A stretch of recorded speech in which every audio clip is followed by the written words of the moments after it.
નમસ્કાર. ઓમ વક્રતુંડ મહાકાય સૂર્યકોટિ સમપ્રભુ નિર્વિઘ્નમ કુરુ મે દેવ સર્વકાર્યેષુ સર્વદા.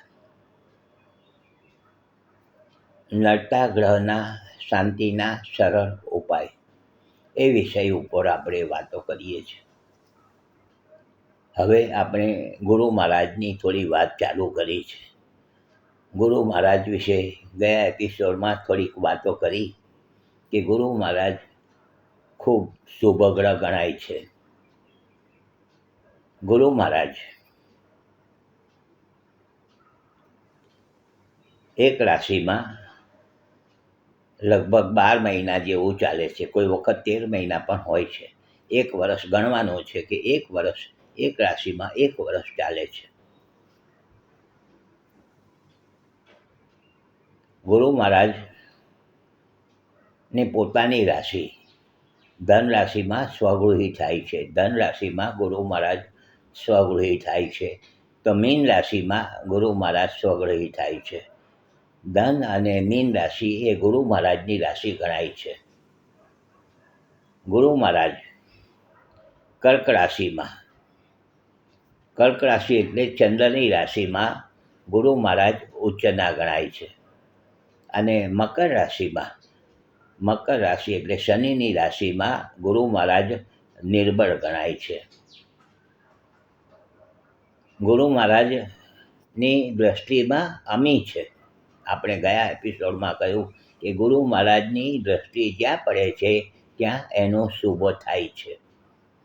ગુરુ મહારાજની દૃષ્ટિ છે 5મી અને 9મી, જ્યાં બેસે છે ત્યાંથી 5મી 7મી, સામેની રાશિ તો બધા જ ગ્રહો જુએ છે એટલે 7મી રાશિ પણ એની નજર પડે. અને 9મા પોતાની રાશિથી 9મી રાશિમાં જ્યાં ગુરુ મહારાજ ચાલતા હોય જે રાશિમાં, એનાથી 5મી અને 9મી રાશિમાં ગુરુ મહારાજની શુભ દ્રષ્ટિ પડે છે અને 7મી દ્રષ્ટિમાં શુભ ગણાય છે. એટલે કે પોતાની જે રાશિમાં બિરાજમાન થયા હોય એનાથી 7મા સ્થાનમાં પણ ગુરુ મહારાજ એના ઉપર શુભ પ્રભાવ પ્રદાન કરાવે છે.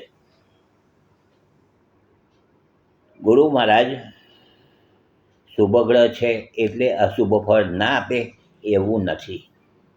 આ એક ભ્રમ છે કે ગુરુ મહારાજ, ઘણા વ્યક્તિઓ ગુરુનું નંગ પહેરી દે છે. ગુરુ મહારાજ શુભ ગ્રહ છે, ગુરુનું નંગ બનાવીને પહેરી દો, આવું ચાલતું હોય છે. પણ એ રીતે કોઈ પણ ગ્રહના નંગ ન પહેરવા જોઈએ. ગુરુનું ગ્રહના નંગ પણ જો આપણા માટે અનુકૂળ ન હોય તો લાભ થવાને બદલે નુકસાન થવાના ચાન્સીસો 100% ગણાય છે. 100% ગણાય છે.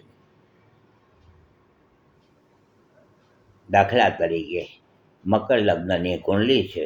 મકર લગ્નની કુંડલી છે. હવે મકર લગ્નની કુંડલીમાં ગુરુ મહારાજ 12મા સ્થાનમાં અને 3જા સ્થાનના માલિક બને. તો આવી રીતે આ 12મું સ્થાન અને 3જા સ્થાનના ગ્રહો જે બનતા હોય છે એ શુભ ફળ પ્રદાન કરાવતા નથી. ગુરુ મહારાજના નંગ પહેરવા માટે પણ યોગ્ય જન્માક્ષરનું નિરીક્ષણ કરવું જોઈએ. મેં ઘણા વર્ષો પહેલાં નડતા ગ્રહની શાંતિ એ રીતના પુસ્તક લખ્યું અને એમાં આ બધી વસ્તુ જણાવી છે. કોને કયા નંગ ધારણ કરવા જોઈએ, ઘણા વર્ષો પહેલાં લખ્યું છે. તો આ ગ્રહ શુભ છે એટલે શુભ ફળ આપે છે એ મગજમાંથી કાઢી નાખવાની જરૂર છે.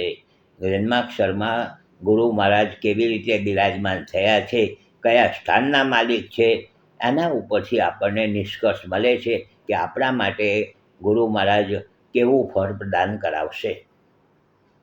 તો આ બધી વાતો છે. કાલે પાછા મળીશું નવા વિચારો, નવી વાતો સાથે.